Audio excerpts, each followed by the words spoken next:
আমরা তো বন্দুকের নলের সামনে, কামানের সামনে নিজেদের জীবন সঁপে দিয়ে লড়াই সংগ্রাম করে এই সরকার গঠিত করেছি, এই সরকার প্রতিষ্ঠা করেছি।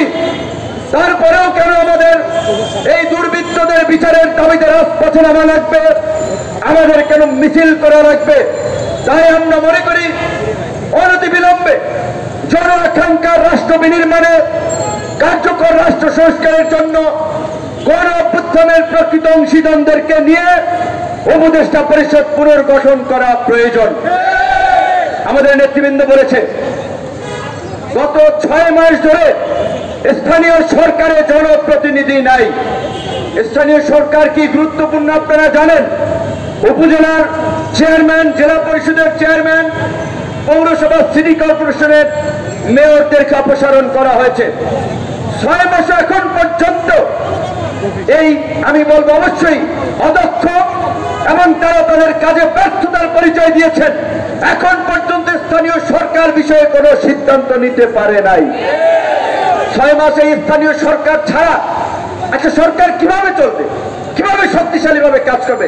জনসভা নিশ্চিত করতে স্থানীয় সরকারই হচ্ছে উন্নয়নের মূল কেন্দ্রবিন্দু। সেখানে এখন পর্যন্ত স্থানীয় সরকার নিয়ে সরকার সিদ্ধান্তে পৌঁছাতে পারে না, একটা অদক্ষ সরকার। তাহলে এই সরকার স্থানীয় এই পৌরসভা, সিটি কর্পোরেশন চলবে কিভাবে? জনগণ সেবা পেতে ভোগান্তি হচ্ছে। আমরা দেখতে পাচ্ছি কোথাও আমলা, কোথাও বিশেষ ব্যক্তি বিবেচনায় বিভিন্ন জায়গায় নিয়োগ দেওয়া হচ্ছে। শুনতেছি উপজেলা পৌরসভায় প্রত্যেক জায়গায় নাকি এরকম বিশিষ্ট ব্যক্তি ক্রাইটেরিয়ায় নিয়োগ দেওয়া হবে। বিশিষ্ট ব্যক্তি ক্রাইটেরিয়ায় নিয়োগটাকে দেবেন, বিশিষ্ট ব্যক্তিটা সিলেক্ট করবে কে? কোন অথরিটি? এই সমস্ত ভাওতাবাজি চলবে না।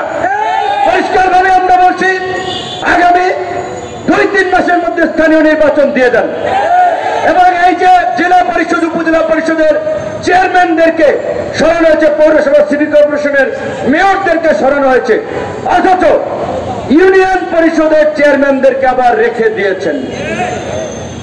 এখন আবার এই যে আমাদের গণ অভ্যুত্থানের আমরা যারা অংশীদার, যারা চেতনার কথা বলি, বিপ্লবী দাবি করি, তারা অনেকে কিন্তু দল ভারী করতে এই সমস্ত চেয়ারম্যান, মেয়র তাদেরকে কিন্তু শেল্টার দিচ্ছে।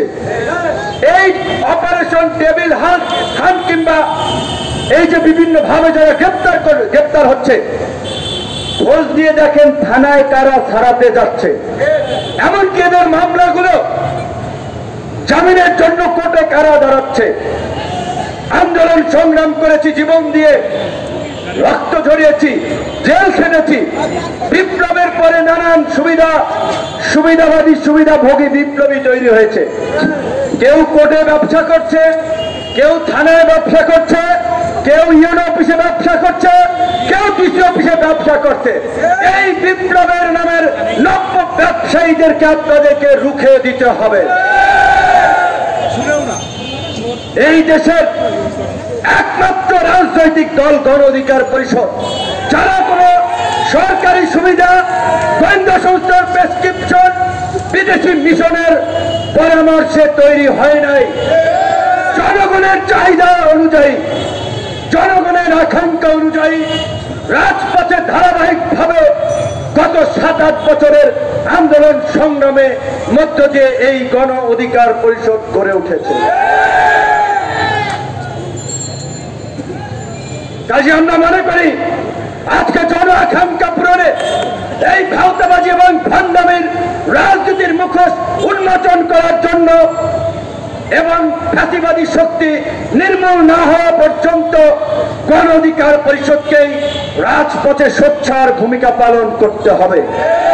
তাই আগামী 19 তারিখের জেলাব্যাপী কর্মসূচিতে লিফলেট এবং গণসংযোগের মাধ্যমে দেশবাসীকে কানেক্ট করে পরবর্তীতেও নিষিদ্ধের জন্য প্রয়োজনে আমরা টানা অবস্থান কর্মসূচি এই ঢাকায় পালন করব। কিন্তু আমাদের পরিষ্কার কথা, আওয়ামী লীগ নিষিদ্ধের প্রশ্নে গণ অধিকার পরিষদ আপোষ করবে না। প্রয়োজনে যারা আপোষ করবে আমরা তাদের বিরুদ্ধে দাঁড়াবো। ভোটের রাজনীতির জন্য আপোষ করবেন, ব্যবসা বাণিজ্য আপনারা আপোষ করবেন। এই আপোষ যারা করছে গণমাধ্যমের ভাই বন্ধুদেরকে বলবো, আপনারা এইগুলো নিয়ে একটু খবর প্রকাশ করেন। আওয়ামী লীগের নেতারা বিভিন্ন ব্যাংকের পরিচালক ছিলেন, চেয়ারম্যান ছিলেন, বিভিন্ন আর্থিক প্রতিষ্ঠানের দায়িত্ব ছিলেন। এই গণ অভ্যুত্থানের পরেও বল তবিয়তের থেকে চেকের মাধ্যমে বিভিন্ন ব্যক্তিকে ব্যবহার করে হাজার হাজার কোটি টাকা উঠিয়ে নিয়ে গেছে। আপনারা জানেন, এই খবরটা আমজনতা আমরা রাখি না। টাকা তারা উঠিয়ে নিয়ে গেছেন, অন্যদেরকে কমিশন দিয়েছেন। এই কমিশন বিভিন্ন স্তরে ভাগ বাটোয়ারা হয়েছে। কাজেই আওয়ামী লীগকে নিষিদ্ধের নামে কোন আইওসমূলক পদক্ষেপে আমাদের সমর্থন দেওয়া যাবে না। আমাদের অবস্থান হচ্ছে, আওয়ামী লীগ নিষিদ্ধ না হওয়া পর্যন্ত গণ অধিকার পরিষদ সারা দেশে আন্দোলনের পাশাপাশি রাজপথের কর্মসূচিতে থাকবে। এবং আমরা একটা কথা বারবার মনে করিয়ে দিতে চাই, এই জাতি বড় দুর্ভাগা, এই জাতি বড় অভাগা। এই জাতির কৃষক, শ্রমিক, মেহনতি মানুষেরা, এই জাতির বীর সন্তানেরা ইতিহাসের দেশের সংকটে বারবার বুক চিতিয়ে লড়াই করেছে, জীবন দিয়েছে, কিন্তু পরিবর্তনের সুফল ভোগ করেছে কোটি কয়েক উঁচু তলার লোকেরা। এই বিপ্লবের পরেও তাই হতে যাচ্ছে। এই যে 24 জনের উপদেষ্টা পরিষদ, এমন উপদেষ্টা আছে যাদেরকে গত 16 বছরে অন্তত 50টা প্রোগ্রামে দাওয়াত দিয়েছিলাম, আসেন আপনারা একটু কথা বলেন, ফ্যাসিবাদের বিরুদ্ধে আওয়াজ তুলেন, মানুষ সাহসী হবে।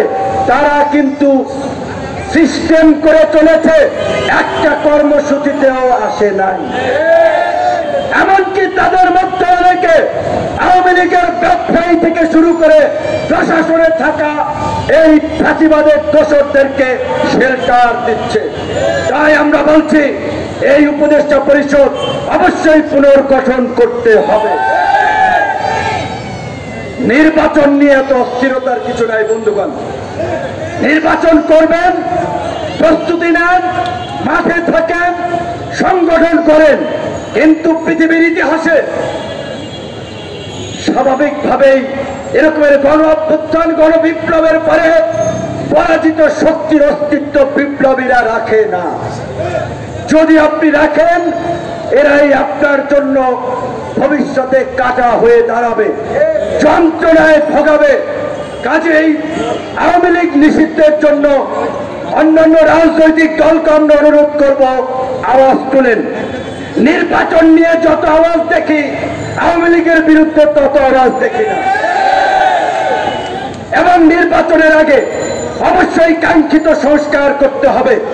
শুধুমাত্র একটা নির্বাচনের জন্য, কাউকে ক্ষমতায় বসানোর জন্য, কাউকে এমপি, মন্ত্রী, কাউন্সিলর, মেয়র বানানোর জন্য, কারো অবৈধভাবে টাকা পয়সার মালিক হওয়ার জন্য এই দেশের সাধারণ মানুষ বন্দুকের নলের সামনে দাঁড়াইয়া যুদ্ধ করে নাই, জীবন দেয় নাই। সংস্কার করতে হবে। অবশ্যই সেই সংস্কার হবে জাতীয় ঐক্যমতের ভিত্তিতে। আজকে জাতীয় নির্বাচনের মতো একটা বড় কর্মযজ্ঞ করার জন্য এই প্রশাসন কতটুকু ফিট আমরা জানি না। তার জন্য জাতীয় নির্বাচনের আগে স্থানীয় নির্বাচন দিয়ে আমরা প্রশাসনের ফিটনেস পরীক্ষা করতে পারি। আমরা প্রশাসন এবং নির্বাচন কমিশনের নিরপেক্ষতা যাচাই করতে পারবো। তাই জাতীয় নির্বাচনের আগে স্থানীয় নির্বাচন দেওয়াটা আমি মনে করি এটা একটা ভালো পদক্ষেপ হতে পারে। একই সাথে আমরা সরকারকে আবার অনুরোধ করব, আপনারাই বলেছেন সংস্কার কমিশনগুলোর প্রতিবেদন দেওয়ার পরে জাতীয় ঐক্যমত প্রতিষ্ঠা করে আপনারা সেগুলো বাস্তবায়ন করবেন। সংস্কার কমিশনগুলোর প্রস্তাব ইতিমধ্যেই প্রধান উপদেষ্টার টেবিলে আগামীকালকে সমস্ত রাজনৈতিক দলকে নিয়ে জাতীয় ঐক্যমতের সংলাপের ডাক দেওয়া হয়েছে। আমি প্রধান উপদেষ্টা সহ সরকারকে বলবো, ওই সংলাপ থেকেই আপনারা এই জনআকাঙ্ক্ষার বাংলাদেশ বিনির্মাণে রাষ্ট্র সংস্কারের জন্য আগামীতে 1 বছর হোক, 6 মাস পরে নির্বাচন হোক, সেই নির্বাচনের পূর্ব পর্যন্ত জাতীয় ঐক্যমতের সরকার প্রতিষ্ঠার ঘোষণা দিন। যেহেতু মিছিল করবে, বক্তব্য লং হয়ে গেছে অনেকেরই, এখন আমরা মিছিলটা শুরু করতে চাই। ধন্যবাদ।